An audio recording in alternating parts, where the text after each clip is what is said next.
제21장. 그들이 예루살렘에 가까이 가서 감람산 벳박에 이르렀을 때 예수께서 두 제자를 보내시며 너희는 맞은편 마을로 가라. 그리하면 곧 매인 나귀와 나귀 새끼가 함께 있는 것을 보리니 풀어 내게로 끌고 오라. 만일 누가 무슨 말을 하거든 주가 쓰시겠다 하라. 그리하면 즉시 보내리라. 이는 선지자를 통하여 하신 말씀을 이루려 하심이라. 시온 딸에게 이르기를 내 왕이 내게 임하나니 그는 겸손하여 나귀 곧 멍에 매는 짐승의 새끼를 탔도다 하라. 제자들이 가서 예수께서 명하신 대로 하여 나귀와 나귀 새끼를 끌고 와서 자기들의 겉옷을 그 위에 얹음에 예수께서 그 위에 타시니 무리의 대다수는 그들의 겉옷을 길에 펴고 다른 이들은 나뭇가지를 베어 길에 펴고 앞에서 가고 뒤에서 따르는 무리가 소리 높여 이르되 호산나 다윗의 자손이여 찬송하리로다. 주의 이름으로 오실 이여 가장 높은 곳에서 호산나. 예수께서 예루살렘에 들어가시니 온 성이 소동하여 이는 누구냐? 갈릴리 나사렛에서 나온 선지자 예수라. 예수께서 성전에 들어가사 성전 안에서 매매하는 모든 사람들을 내쫓으시며 돈 바꾸는 사람들의 상과 비둘기 파는 사람들의 의자를 둘러부시고 그들에게 이르시되 기록된 바 내 집은 기도하는 집이라 일컬음을 받으리라 하였거늘 너희는 강도의 소굴을 만드는도다. 맹인과 저는 자들이 성전에서 예수께 나오매 고쳐주시니 대제사장들과 서기관들이 예수께서 하시는 이상한 일과 또 성전에서 소리질러 호산나 다윗의 자손이여 하는 어린이들 보고 노하여 예수께 말하되 그들이 하는 말을 듣느냐? 그렇다. 어린아기와 젖먹이들의 입에서 나오는 찬미를 온전하게 하셨나이다 함을 너희가 읽어본 일이 없느냐? 그들을 떠나 성 밖으로 베다니에 가서 거기서 유하시니라. 이른 아침에 성으로 들어오실 때 시장하신지라. 길가에서 한 무화과 나무를 보시고 그리로 가사 잎사귀밖에 아무것도 찾지 못하시고 나무에게 이르시되 이제부터 영원토록 네가 열매를 맺지 못하리라. 무화과 나무가 곧 마른지라. 제자들이 보고 이상히 여겨 무화과 나무가 어찌하여 곧 말랐나이까? 내가 진실로 너희에게 이르노니 만일 너희가 믿음이 있고 의심하지 아니하면 이 무화과 나무에게 된 이런 일만 할 뿐 아니라 이 산더러 들려 바다에 던져지라 하여도 될 것이요 너희가 기도할 때 무엇이든지 믿고 구하는 것은 다 받으리라. 예수께서 성전에 들어가 가르치실세 대제사장들과 백성의 장로들이 나와 네가 무슨 권위로 이런 일을 하느냐? 또 누가 이 권위를 주었느냐? 나도 한 말을 너희에게 물으리니 너희가 대답하면 나도 무슨 권위로 이런 일을 하는지 이르리라. 요한의 세례가 어디로부터 왔느냐? 하늘로부터냐 사람으로부터냐? 그들이 서로 의논하여 이르되 만일 하늘로부터라 하면 어찌하여 그를 믿지 아니하였느냐 할 것이요. 만일 사람으로부터라 하면 모든 사람이 요한을 선지자로 여기니 백성이 무섭다. 우리가 알지 못하노라. 나도 무슨 권위로 이런 일을 하는지 너희에게 이르지 아니하리라. 그러나 너희 생각에는 어떠하냐? 어떤 사람에게 두 아들이 있는데 맏아들에게 가서 이르되 예 오늘 포도원에 가서 일하라 하니 대답하여 이르되 아버지 가겠나이다 하더니 가지 아니하고 둘째 아들에게 가서 또 그와 같이 말하니 대답하여 이르되 실소이다 하였다가 그 후에 뉘우치고 갔으니 그 둘 중에 누가 아버지의 뜻대로 하였느냐? 둘째 아들이니이다. 내가 진실로 너희에게 이르노니 세리들과 창녀들이 너희보다 먼저 하나님의 나라에 들어가리라. 요한이 의의 도로 너희에게 왔거늘 너희는 그를 믿지 아니하였으되 세리와 창녀는 믿었으며 너희는 이것을 보고도 끝내 뉘우쳐 믿지 아니하였도다. 다른 한 비유를 들으라. 한 집 주인이 포도원을 만들어 산 울타리로 두르고 거기에 집자는 틀을 만들고 망대를 짓고 농부들에게 세로 주고 타국에 갔더니 열매 거둘 때가 가까움에 그 열매를 받으려고 자기 종들을 농부들에게 보내니 농부들이 종들을 잡아 하나는 심히 때리고 하나는 죽이고 하나는 돌로 쳤거늘 다시 다른 종들을 처음보다 많이 보내니 그들에게도 그렇게 하였는지라. 후에 자기 아들을 보내며 이르되 그들이 내 아들은 존대하리라 하였더니 농부들이 그 아들을 보고 서로 말하되 이는 상속자니 자 죽이고 그의 유산을 차지하자 하고 이에 잡아 포도원 밖에 내쫓아 죽였느니라.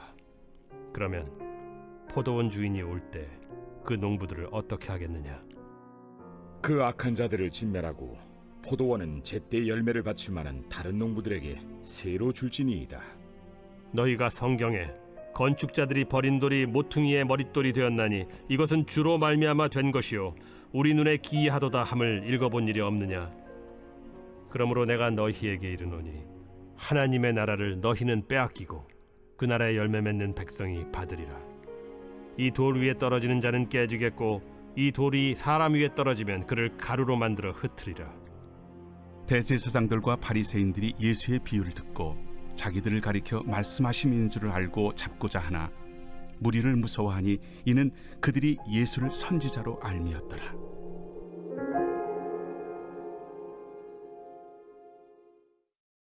오늘 우리에게 주신 하나님 말씀은 마태복음 21장의 말씀입니다. 마태복음 21장부터는 이 땅에 왕으로 오신 예수님께서 예루살렘에 입성하시면서 시작되는 공생의 마지막 일주일의 첫날을 기록하고 있습니다. 예수님께서는 가장 먼저 제자들을 시켜서 나귀 한 마리를 끌어오게 합니다. 선지자의 예언을 성취하시며 또 이 땅에 겸손의 왕으로 오셨음을 몸소 보여주시는 행동이십니다. 사람들이 예수님의 뒤를 따르며 호산나 호산나 연호하면서 다윗의 자손과 또 주의 이름으로 오시는 이라고 호칭을 합니다. 호산나는 부디 구해주소서, 지금 도와주소서라는 뜻을 가지고 있습니다. 다시 말해서 무리들은 예수님이 자신들을 고난과 어려움에서 구원할 참 메시아이심을 분명하게 알고 있었다는 것입니다. 예수님이 하시는 말과 또 그의 기적이 그것을 증명해 주었기 때문입니다. 그러나 정작 예수님이 십자가에서 돌아가실 때 모두 떠나갔다는 것을 우리가 기억해야 됩니다. 수많은 사람들이 예수님을 따라다녔지만 그분과 함께 십자가를 지고 갈 제자는 없었던 것이죠. 그 많던 사람들과 또 12 제자들도 거의 다 떠나갔기에 어쩔 수 없이 구레네 사람 시몬이 그분의 십자가를 억지로 지었습니다. 어찌 보면 이것은 그들뿐만이 아니라 우리에게도 동일하게 적용되는 문제일 수 있습니다. 한국에는 예수님을 구주로 영접한 수많은 사람들이 있습니다. 이 수많은 교회가 종파별로 교회를 세우고 매주 예배를 드립니다. 그러나 그 중에 얼마나 많은 사람들이 예수님의 십자가를 함께 지고 가는 진정한 그리스도인지는 우리가 알 수 없는 것이죠. 그런 의미에서 예수님께서 예루살렘에 입성하시고 가장 먼저 하신 일이 성전 정화였다는 것은 우리에게 시사하는 바가 크다고 할 수가 있습니다. 예수님은 성전에 들어가셔서 돈 바꾸고 매매하는 자들을 채찍으로 때리시고 상을 없으셨습니다. 성경 어디에도 예수님께서 이렇게 화를 내신 적이 없습니다. 이것을 보면서 예수님이 교회를 얼마나 사랑하시고 또 아끼셨는지를 알 수가 있습니다. 그렇기 때문에 성전이 더러워지고 세속화되는 것을 견디실 수 없었던 것이죠. 우리는 이 말씀을 통해서 교회가 가져야 할 바른 자세를 생각해 보아야 합니다. 우선 교회는 항상 자신을 개혁하는 자세가 필요합니다. 교회의 세속화라는 것은 새로운 것을 받아들인다는 의미가 아닙니다. 옛 것이라고 모두 영적인 것이고 신령한 것이라고 할 수 없죠. 예수님은 오히려 옛 언약을 가지고 사람들을 괴롭게 하는 서기관들과 바리새인들을 꾸짖고 계십니다. 또한 교회의 세속화란 세상의 것들이 교회에 들어와 있다는 것도 아닙니다. 세상의 악기, 세상의 영상들이 교회에 있다고 교회가 세속화된 것이라면 우리는 LED 전구도 사용해서는 안 되고 또 에어컨과 히터도 사용해서는 안 될 것입니다. 자동차를 타고 교회에 오거나 온라인을 통해서 말씀을 듣고 또 배우는 것은 허락되어서는 안 될 것입니다. 교회의 세속화라는 것은 교회 내 자신들을 개혁하려는 시도가 사라질 때 일어납니다. 교회는 늘 자신을 개혁해 나가며 새롭게 변화해야 됩니다. 초대교회는 어려운 이웃을 돕는 좋은 전통이 있었습니다. 그러나 구제하는 일로 인해서 성도들 간의 다툼이 일어나게 됩니다. 그때 사도들은 집사들을 뽑고 자신들은 기도와 말씀에 전념하는 것에 전념하기로 합니다. 교회의 좋은 전통이 사람들에 의해서 세속화되었을 때에, 문제를 일으켰을 때에 자신들을 개혁한 것이죠. 아무리 좋은 의도로 시작된 것일지라도 시간이 지나면 변질되거나 부족해질 수 있습니다. 교회는 이런 일들이 없는지 늘 살피고 바꾸고 고치는 일에 힘써야 하는 것입니다. 개인의 신앙도 마찬가지입니다. 내가 가지고 있던 옛 습관과 신념들이 변화하고 있는 복음의 현장과 상충된다면 그것은 개혁해야 될 대상인 것이죠. 주님은 새술은 새 부대에 담아야 한다라고 말씀하셨고 이전 것은 지나갔고 새 것이 되었다고 말씀을 하셨습니다. 그리스도인들은 말씀 앞에서 날마다 나를 새롭게 하고 변화시켜야 됩니다. 하나님은 오늘도 나를 새롭게 하시고 어제보다 더 성장케 하십니다. 장성한 분량에 맞는 내 삶도 항상 개혁해 나가는 저와 여러분들 되어야 되겠습니다. 오늘 주님께서 겸손의 왕으로 이 땅에 오셨다는 이것은 자신의 모든 것을 우리에게 내어주신다는 말씀입니다. 이와 같이 우리도 우리의 모든 생각과 모든 가치관을 주님 앞에 내려놓을 수 있어야 됩니다.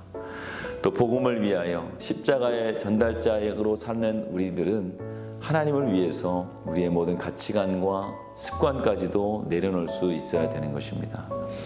오늘 주님께서 교회를 책망하셨고 또 성전을 정화하신 그것을 우리가 바라보면서 오늘 나에게 혹시라도 주님께서 책망하실 일이 없는지, 변화되어야 될 일은 없는지 다시 한번 생각해보는 귀한 시간이 되시기를 주님의 이름으로 축원을 드립니다. 오늘은 금요일입니다. 우리 환우들을 위해서 함께 기도해 주시기 바랍니다. 우리 환우들의 이름을 한 분 한 분 불러가면서 암투병 중에 계신 분들 위해서 기도해 주시기 바랍니다. 또 각종 질병과 불면증, 공황장애 등 마음의 병 치유를 위해서 기도해 주시기를 바랍니다. 함께 기도하시겠습니다. 좋으신 하나님, 은혜와 사랑을 감사합니다. 오늘도 세우신 교회 위에 하나님의 능력을 더하여 주시옵소서. 특별히 아버지 하나님, 우리 교회 가운데 주님께서 늘 새로움으로 채워주실 줄 믿습니다. 하나님, 늘 우리를 새롭게 하여 주시사 주의 복음 전파와 또 하나님의 교회에 오는 성도들이 정말로 주님의 복음을 잘 받아들일 수 있고 또 이 복음이 널리 퍼지는 데에 방해가 되지 않도록 우리를 늘 새롭게 변화시켜 주시옵소서. 담임 목사님 사역 가운데 성령이 앞서 운행하여 주시고 사역마다 성령이 하시는 역사가 나타나게 하여 주시옵소서. 우리 다음 세대들 어려서부터 주의 말씀을 잘 깨닫게 하시고 말씀의 자리 또 기도의 자리 떠나지 않도록 도와주시옵소서. 특별히 고3 시험을 앞둔 수험생들이 있습니다. 하나님 기억하여 주시고 그들이 준비하고 계획한 모든 일들이 주님 안에서 아름답게 이루어질수록 도와주시고 시험 당일날 최고의 컨디션을 허락하여 주시옵소서. 퇴임을 위해서 기도하는 성도들, 또 사고로 입원한 성도, 투석과 어지럼증, 디스크와 공황장애, 불면증, 우울증으로 고통받는 성도들 기억하여 주시옵소서. 암투병 중에 있는 박재순 권사, 류은영 권사님, 또 김시아 권사님, 또 오유미 성도님, 박세현 청년, 류경민 청년 주의 손으로 안수하여 주셔서 깨끗이 낫게 하여 주시옵소서. 연로하신 성도님들 강건케 하여 주시옵소서. 예수님 이름으로 기도하였습니다. 아멘.